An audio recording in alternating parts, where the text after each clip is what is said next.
8장 15절에서 17절 말씀입니다. 로마서 8장 15절에서 17절 말씀입니다.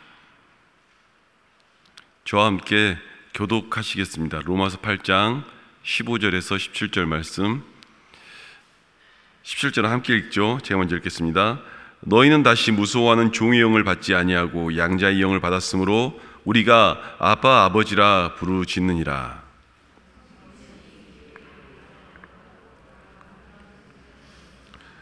함께 읽겠습니다. 자녀이면 또한 상속자 곧 하나님의 상속자요 그리스도와 함께한 상속자니 우리가 그와 함께 영광을 받기 위하여 고난도 함께 받아야 할 것이니라. 아멘. 하나님의 크신 은혜가 여러분 가운데 함께 넘쳐나기를 축복합니다. 사실 로마서 8장이 로마서를 설교하고 로마서를 이야기하는데 가장 클라이막스적인 요소가 있습니다. 왜냐하면 그 모든 그 죄에 대한 그 부분에 대해서 마지막 하이라이트를 조명하는 부분이기 때문이죠. 이 앞에서의 그 많은 죄에 대한 이야기들이 등장하고 그리고 그 속에서 오늘 그 로마서 8장이 시작되기 때문입니다. 로마서 8장 1절 2절 말씀에 이렇게 선언하고 성경은 시작됩니다.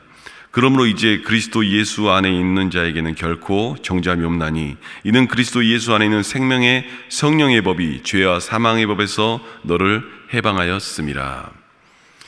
사실 굉장히 영적인 원리이고 영적인 원칙이 속해 있죠. 이것을 단순하게 교리로만 이야기하면 사실 이 말을 다 이해하기는 어렵습니다.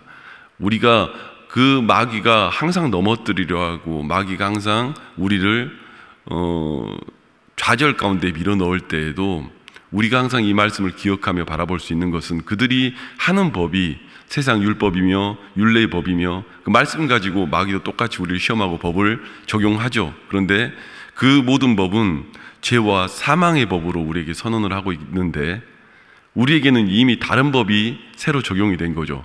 약속의 성령의 법이 적용이 된 거죠. 그리스도 예수 이후에 구원받은 우리가 결코 무너지지 않는 이유는 마귀에게서 날마다 승리할 수 있는 이유는 이 약속의 성령의 법이 주장함받기 때문입니다.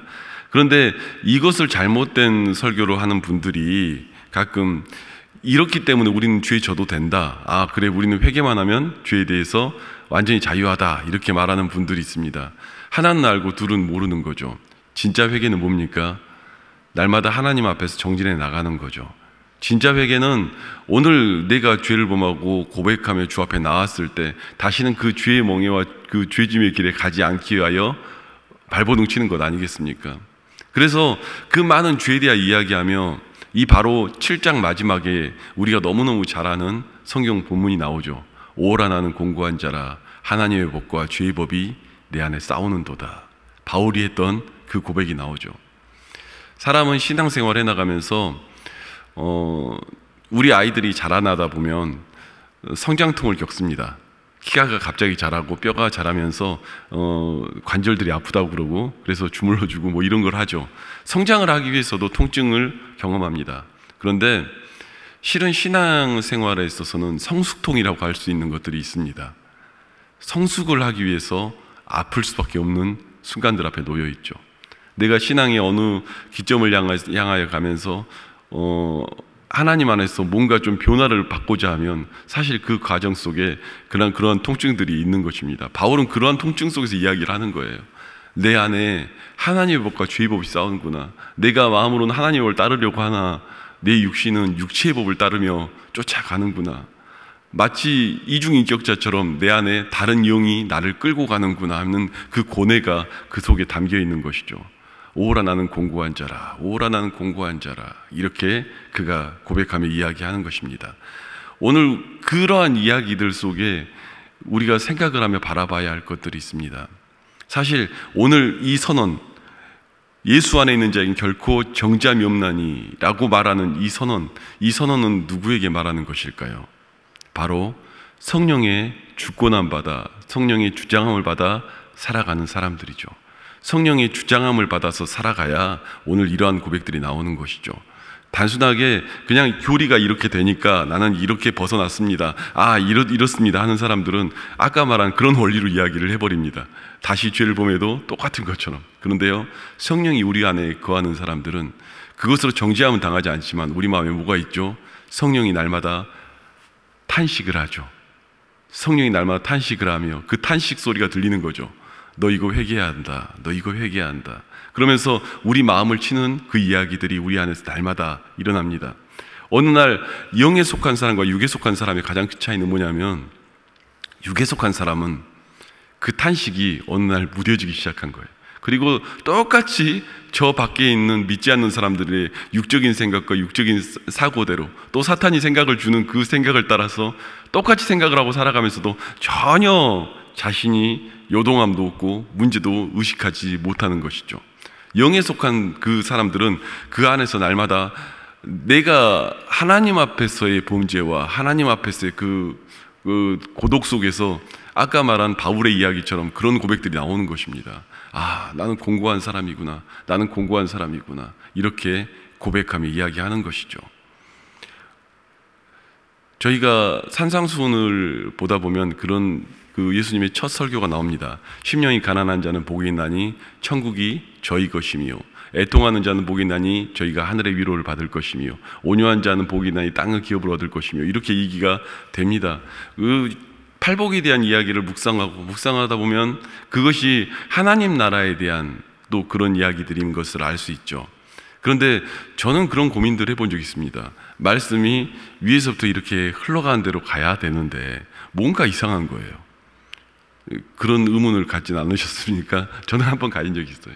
심령이 가난한 자가 천국을 소유하는데 우리가 애통을 해야, 애통이 먼저일 것 같다는 생각이 드는 거예요. 애통을 해야 내가 심령이 가난하게 되는 것을 향해 갈 것 같은데 왜 애통하는 자가 두 번째로 나오고 심령이 가난한 자가 먼저 나왔을까라는 그런 생각들을 한번 해본 적이 있습니다.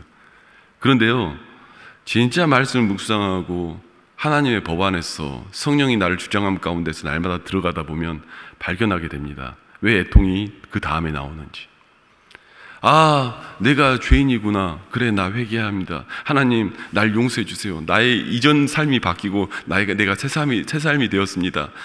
기도하고 천국을 소유하고 심령이 가난해서 하나님을 봤는데 보고 나니까 깨닫게 되는 거예요. 보고 나니까 진짜 애통함이 뭔지가 느껴지는 거예요. 오늘 나는 주님을 너무 사랑해서 이 죄에서 벗어나고 회개하며 하나님의 뜻대로 살고자 하는데 내일이면 나는 그 죄 앞에 또 서 있겠구나.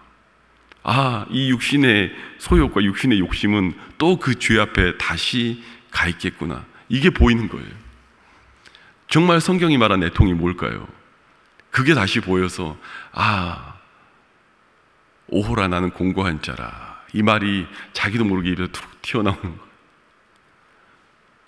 아, 나는 아무 자격이 없습니다. 나는 여러분 앞에 설교할 자격이 없습니다. 난 여러분 앞에 말씀을 전할 자격이 없습니다. 나는 공고한 사람입니다. 또 그 죄 앞에 있으며 또 그 죄 앞에 무너질 수밖에 없는 연약하고 불쌍한 사람입니다. 이 고백이 그 뒤에 이어져 나오는 것이죠. 그래서 애통하기 시작하는 거예요. 성령이 주장함이 돼야 오늘 그 안에서 이 부분들이 내 사건으로 들어오는 것이죠. 그리고 그 갈등 속에 공고한 자라는 그 갈등 속에서 하나님이 내게 선언한 이야기들이 보이기 시작합니다. 사탄이 나를 정죄함 속에 빠뜨리는 그 모든 자리에 들어갈 때 그 얘기가 내게서 시작되는 것이죠. 내가 약속의 성령의 법으로 산다고 선언하기 시작하는 것이죠. 내가 죄와 사망의 법에 사는 것이 아니라 하나님의 주장한 바 되어 약속의 성령의 법에 산다고 내가 주장하기 시작하는 것이죠. 여러분, 한날을 살아가면서도 그 성령의 동행함과 그 은혜가 여러분 가운데 있기를 원합니다. 제가 하나님의 일들을 해나가다 보면 꼭 어른분들이 저한테, 제가 어린 전도사 때부터 들었던 얘기예요. 어른분들이 저한테 꼭 그런 얘기들을 하실 때가 있어요. 그 뭐 자녀들 배우냐 문제나 이런 얘기를 나눌 때 무슨 질문을 하시냐면, 믿음이 좋은 사람을 만나야 됩니까? 신앙을 떠나서 인품이 좋은 사람을 만나야 됩니까? 라는 질문을 꼭 해요. 그러면 인간적으로는 딱 넘어가기 딱 좋죠. 그리고 그분들이 듣고 싶은 말은 뭡니까? 인품이 좋은 사람 만나야죠 라고 말하고 싶은 거죠. 여러분, 단언컨대 하나님 앞에서 제가 답을 이야기 드리겠습니다. 믿음이 좋노라 말하면서 좋다고 말하면서 인품이 되지 않는다는 건 믿음이 없는 것입니다. 그렇지 않습니까? 날마다 성령의 주장을 받으면 오늘 넘어지고 오늘 부족할지라도 다시금 하나님의 방식으로, 하나님의 그 모습으로 따라가야 되는 것이 맞는 것이죠. 믿음이 좋다고 선언하며 이야기하지만 육적인 생각과 육체적인 것들로만 향해 쫓아가며 명예와 오늘 얻고자 하는 것들만 향해 쫓아간다면 그 사람이 성령의 사람이겠습니까? 그런데요, 꼭 그것을 구분해서 인격적인 사람 만나고 싶다고 이야기를 하는 거예요. 여러분, 살아봐서 알지 않습니까? 사람 한순간에 조금 본다고 압니까? 그 사람을 3년, 4년, 5년 이렇게 쭉 보다 보면 보이지 않습니까? 인격적이라고 말하는데 그 밑바닥에 뭐가 있는지, 그 속에 뭐가 있는지, 그 밑바닥에서 어떤 생각들을 하고 살아가는지, 저 세상 사람들이 어떤 방식으로 살아가는지 우리는 알지 않습니까? 굉장히 어메이징 교양으로 폼 잡고 멋있는 척하지만 그 밑바닥에는 어떤 욕심과 어떤 것들을 향해 추구하며 살아가는지, 이것이 육의 사람들의 모습입니다. 그래서 자꾸 그런 질문들을 하시는 거예요. 젊은 전도사가 말 가볍게 해서 답해 줄 것처럼 생각해서. 여러분, 신앙이 좋으면 성령의 열매가 나옵니다. 성령 안에 날마다 내 마음과 생각을 주장함 받으면 그 열매들이 날마다 그 안에 나옵니다. 날마다 회개하는 그 시간들이 펼쳐지고요, 이 정죄함에 대한, 그 율법에 대한 이야기들이 나를 찌르고 공격하는 것이 아니라 성령이 내 안에서 치는 탄식들이 내 속에서 들리기 시작해요. 그것이 성령의 사람 아니겠습니까? 내가 구원받고 은혜를 입으며 하나님을 만났는데 나의 죄성은 날마다 나를 침범하고 나를 넘어뜨리고, 그러한 속에서 내 안에서 수많은 이야기들이 펼쳐져 가는 것. 성령의 역사라고 하니까 놀라운 신비와 놀라운 치유와 놀라운 역사, 이것만 있는 것은 아닙니다. 우리 안에 생각을 넣고요, 우리 안에 그 마음을 넣고요, 그 성령의 충만함이 우리의 삶을 주장하기 시작하는 거예요. 그것이 성령의 역사 속에 살아가는 사람들입니다. 오늘 성경이 말하는 영에 붙잡힘 받았다는 것은 그 생각들이 내 안에 들어오는 거예요. 내가 한나를 살아가는데 나는 무슨 생각 속에 살고 있나? 나는 무슨 생각 속에 살고 있고, 육체의 생각 속에 살고 있나? 아니면 마귀가 주는 생각 속에 살고 있나? 인본주의적인 인간적인 사람들의 이야기 속에 살고 있나? 아니면 내가 진짜 하나님의 성령에 주장함 받아 살아가고 있는가? 로마서에서 그 많은 죄에 대한 이야기를 나누다가 오늘 여기서 그 얘기를 해나가는 것이죠. 그들에겐 정죄함이 없다고 이야기하는 것입니다. 왜요? 주님 안에서 다시금 주장함 받으며 그 길 가운데 걸어가게 되기 때문이죠. 오늘 우리가 성경 말씀을 읽었습니다. 너희는 다시 무수한 종의 영을 받지 않냐고 양자의 영을 받았으므로 우리가 아빠 아버지라 부르짖느니라. 신학자들마다 좀 다른 이야기를 하는데요, 제일 거대한 하나님의 관계성의 큰 그림은 하나님을 아버지라고 부를 수 있는 권세를 우리가 얻은 것이라고 얘기합니다. 하나님을 우리 아버지라 부르며 또 그분과의 관계가 되어 기도를 하게 되는 것이죠. 관계성에 대한 이야기를 하는 거예요. 성경 한 절 더 찾아보겠습니다. 빌립보서 3장 5절에서 9절까지 말씀입니다. 제가 봉독해 올리겠습니다. 나는 8일 만에 할례를 받고 이스라엘 족속이요 베냐민 지파요 히브리인 중에 히브리인이요 율법으로는 바리새인이요 열심으로는 교회를 박해하고 율법의 의로는 흠이 없는 자라. 그러나 무엇이든지 내게 유익하던 것을 내가 그리스도를 위하여 다 해로 여길 뿐더러 또한 모든 것을 해로 여김은 내 주 그리스도 예수를 아는 지식이 가장 고상하기 때문이라. 내가 그를 위하여 모든 것을 잃어버리고 배설물로 여기면 그리스도를 얻고 그 안에서 발견되려 함이니 내가 가진 의는 율법에서 난 것이 아니요 오직 그리스도를 믿음으로 말미암은 것이니 곧 믿음으로 하나님께로부터 난 의라. 바울이 무슨 얘기를 하냐면요, 나는 8일 만에 할례를 받은 유대인이고요, 이스라엘 족속이고요, 베냐민 지파예요. 베냐민 지파는 뭡니까? 남유다 사람이라는 거예요. 나는 혼혈된 저 사마리아 북이스라엘 사람들이 아니라 난 남유다 사람이고요, 히브리인 중에 히브리인이고 율법으로는 바리새인이고 이 율법으로는 의로는 흠이 없는 사람이라고 자신을 소개하는 거예요. 정말 잘 나가는 사람이죠. 자신이 율법에 대하여 그렇게 정통하고 모든 것을 알았는데 이것이 하나님과의 관계성을 이루는데 아무런 의미가 없더라고 성경은 이야기하고 있는 거예요. 바울이 그 얘기를 하는 거예요. 이 모든 것들이 내가 하나님과 관계성을 갖는 거하고는 아무 상관도 없더라. 이것이 모두 배설물이더라.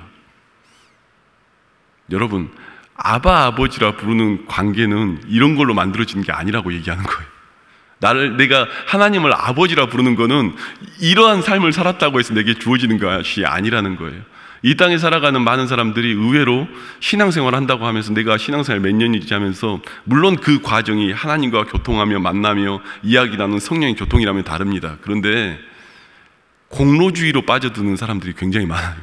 내가 그만한 공로를 했고 그만한 시간들을 들였고 그것으로 우리가 하나님 관계성을 이야기하는 것이 아닙니다. 성령이 나를 주장한 바 되어 성령이 나를 인침바 되어 그분을 아버지라 고백하며 나아가는 것이죠. 마지막으로 한 가지만 더 이야기하겠습니다. 우리가 너무 잘 아는 탕자의 비유가 있죠.